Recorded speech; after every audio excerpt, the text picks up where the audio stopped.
news time. Hey guys, welcome to BrickVault, this is Mike and welcome to our weekly news update. This was a pretty cool week. We got this set, the Welcome to Apocalypseburg set dropped, it's available in LEGO stores. There's a long review from Jack, I'm gonna link it below if you haven't seen it already. This set is a ton of details and a lot of awesome looks, especially that Statue of Liberty is just amazing. We've been working a lot on our studio, that's why you haven't seen as many videos from us, because all three of us, me, Jack and Ramon, were building stuff, moving cases, changing things around. As you can see, all these cups are for a project that Ramon is working on. It's super secret, another big mock to land in our web store. I've been building a lot of stuff for our display cases. Jack was figuring out a bunch of other mocks that we're working on, so hence the less videos. Our store is actually expanding a lot. Right now we broke to the second page of instructions. Like if you go to our web store, you will see like the first page and there are like instructions moving to the second page, which means a lot. That means we're expanding over the last year. We've been adding mocks pretty much on a weekly basis, and that is all thanks to your support, guys, that we are able to find new designers, to work with them, to provide value, to get another collaborations going on, and really amazing mocks that you can purchase and support us at BrickVault and the designers that we work with. Check it out, it's linked below, and your support is just invaluable and keeps us going. And you guys will see some really awesome things very soon this year. We're working on like 3 or 4 massive projects simultaneously, and that will be dropping as we go. Also videos for the latest mocks like the Battlestar Galactica mocks will be dropping soon once we find time in the pipeline to record these. So many things happening.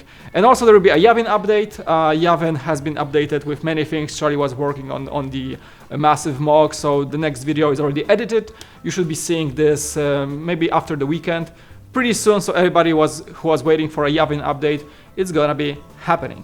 Alright, that's the updates from our studio for what we have been doing for the last couple of weeks. And now let's actually move to the news from the LEGO world.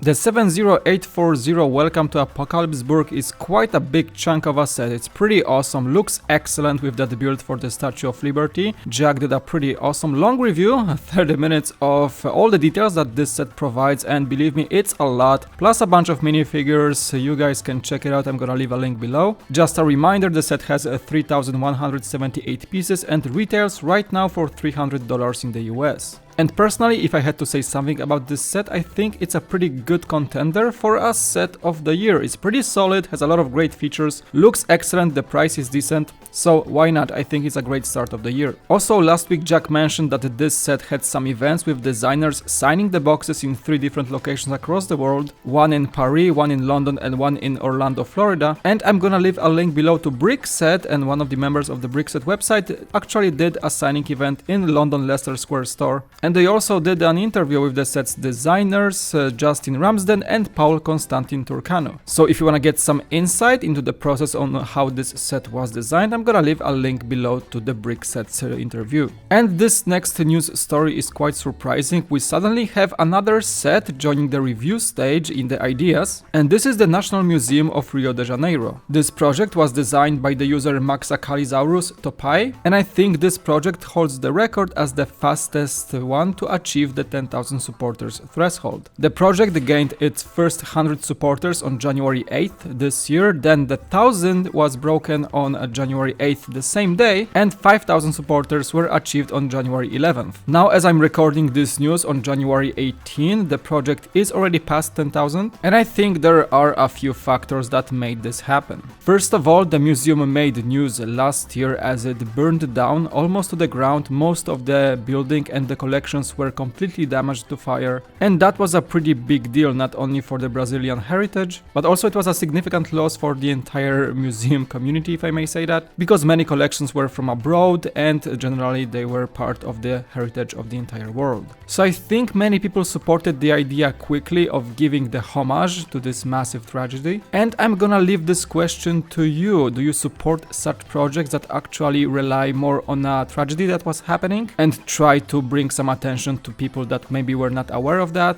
But on the other hand, personally, I think that this project doesn't really have that much of a quality when it comes to an ideas project. It's more of a simple micro building that fits better in, say, Lego architecture line. So this is more like a seesaw to me. Like, one of the sides is that the idea is great to bring homage and attention to such a massive thing, and on the other side, the project itself does not really live up to the quality that we are used to in many other ideas projects that were achieving support beforehand and are now available on the shelves. So I would like to hear from you guys in the comment section. What do you think about that? The fastest project to achieve that magical point, but also one that doesn't really scream quality and it's mostly based on an idea or the matter of bringing attention to a national tragedy. Let me know what you think. I would really love to hear from you. And also an interesting fact about this is that the museum actually reopened like a day or two before that project gained the enough support to be in the review stage, and part of the building is open to the public and some first exhibits are back online. So that is a good thing to hear, that the museum was able to recover and reopen after such a massive loss. And moving on with the news, we have, guess what, Lego Movie 2 news, because we are right now being pretty much bombarded with all the new stuff every week as the movie gets close by. Now we have the confirmation date for the launch of the Lego Movie 2 collectible minifigures. They will be available starting February 1st.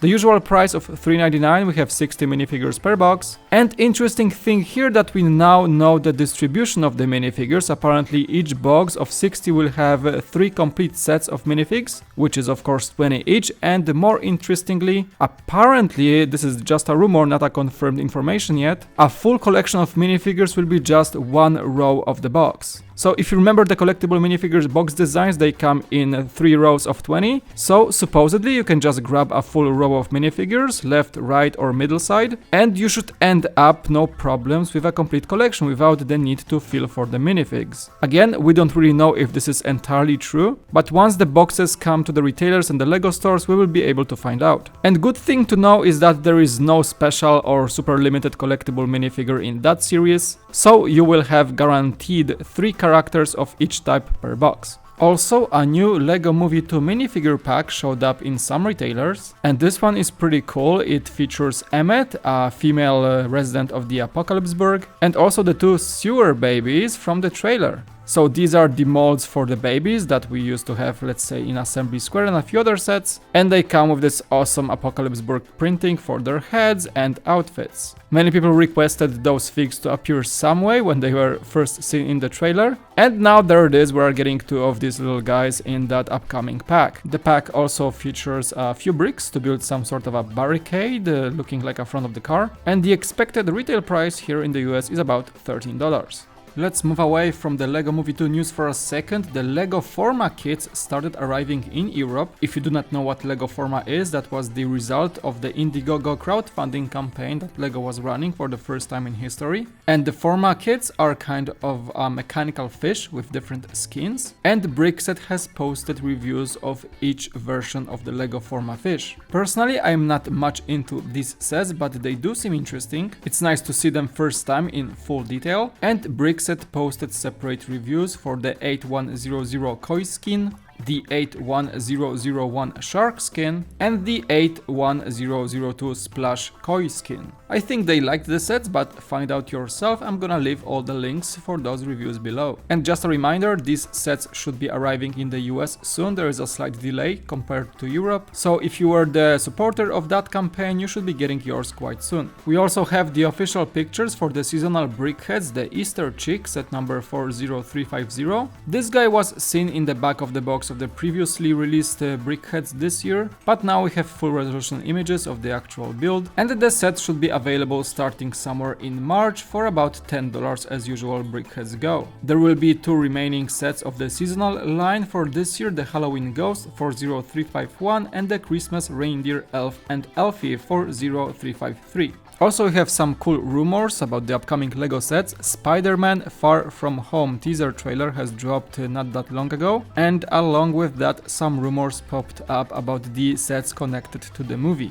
The rumors are about 3 sets: Molten's Man's Battle 76128, Hydroman's Attack 76129, and Stark's Plane and Drone Attacks 76130. I'm also leaving the link to the trailer right below if you wanna check it out. It shows some interesting villains and new characters showing up in the upcoming Spider-Man movie, and of course we hope for these minifigures to appear in the rumored sets. And as we are talking about cool upcoming movies, the teaser trailer for Ghostbusters 3 also dropped. Don't be confused, this is not about the Ghostbusters from the last iteration, the one with the female crew. I guess this one was a bit forgotten, it was pretty unliked among the fans. And it seems that we are having a comeback of at least some members of the original crew, because the teaser trailer shows the original Ecto-1. What that means for the LEGO community is that maybe in 2020, where the movie is supposed to come out, we will be seeing the comeback of the Ghostbusters LEGO franchise. Because so far every movie pretty much produced some sort of a set for the movie. As the Ghostbusters Firehouse set is right now retiring as we speak, I hope for this movie to come back with some maybe smaller sets to replace the gap. Of course, there is no information about that yet, it's just a teaser trailer that dropped, but being a big fan of that franchise, I'm really looking forward to seeing the movie and hopefully some sets to connect to it. Alright, back to the LEGO Movie 2 news. Of course, we have to get some small stories in that one as well. If you missed the posters, the LEGO Movie 2 posters that were given away in LEGO stores a few weeks ago,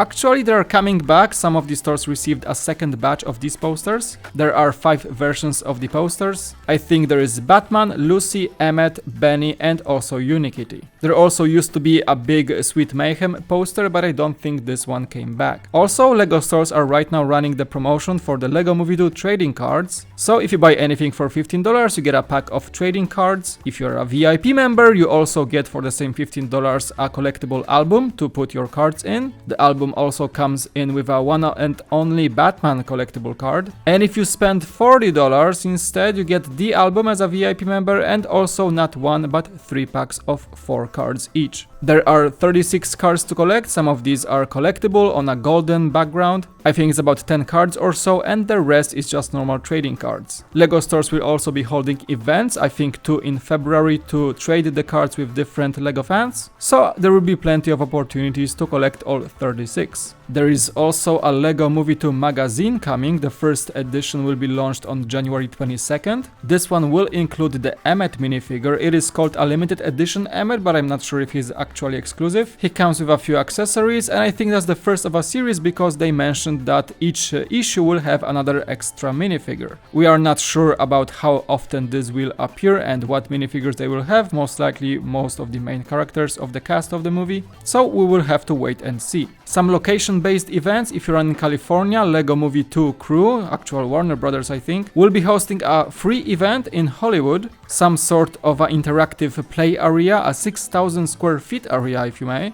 on the corner of Hollywood Boulevard and Vine Street. So if you're gonna be in the area, there is a pretty cool chance to see that for free again. Canadian Toys R Us stores will also be holding a series of events promoting the movie and allowing the kids to build some really cool stuff. There's a plentiful of events coming up for those locations. I'm gonna leave a link to the BrickFans article listing all of these right below if you wanna check out all the details. And if you remember, one of these sets from the LEGO Movie 2, the Systar's Starship, had a really weird and first of a time feature, namely the roll sticker sheet that came out from the back of the ship. If you are somehow running out of those stickers, Target is holding replacement packs, rolls of stickers, for $2.99 each. And to end this news, here's a really cool story about the Bugatti Chiron. This car just keeps making the news for some reason. But the YouTube channel of Donut Media has taken the LEGO Technic Bugatti Chiron model, took it to an RC shop and tried to make it the fastest RC car made, or possibly just to scale with the real Chiron, so that they explained that if the Chiron is capable of making about 260 miles per hour top speed, the model should be making about 32.6 miles per hour to be in scale with the speed. Suffice to say, they achieved their goal, actually going at 41 miles per hour with the Technic model of the Chiron. And I'm gonna leave a link below to the video. You definitely gotta see it on what happened at the end. Alright guys, and that's gonna be it for this week's news update. I hope you guys enjoyed it. There was a lot of smaller stories. Lego Movie 2 is closing by, so we can expect even more things to show up about the movie. Thanks so much for watching. As always, if you enjoyed it, you can leave a like below, subscribe to our channel if you are not subscribed already, and also click the bell button to get notified for every single video that we upload. Thank you guys so much for watching. It was Mike, and I'll see you next time in the next BrickVault video. Bye bye! I'm just gonna take this with me because it needs to go back to display.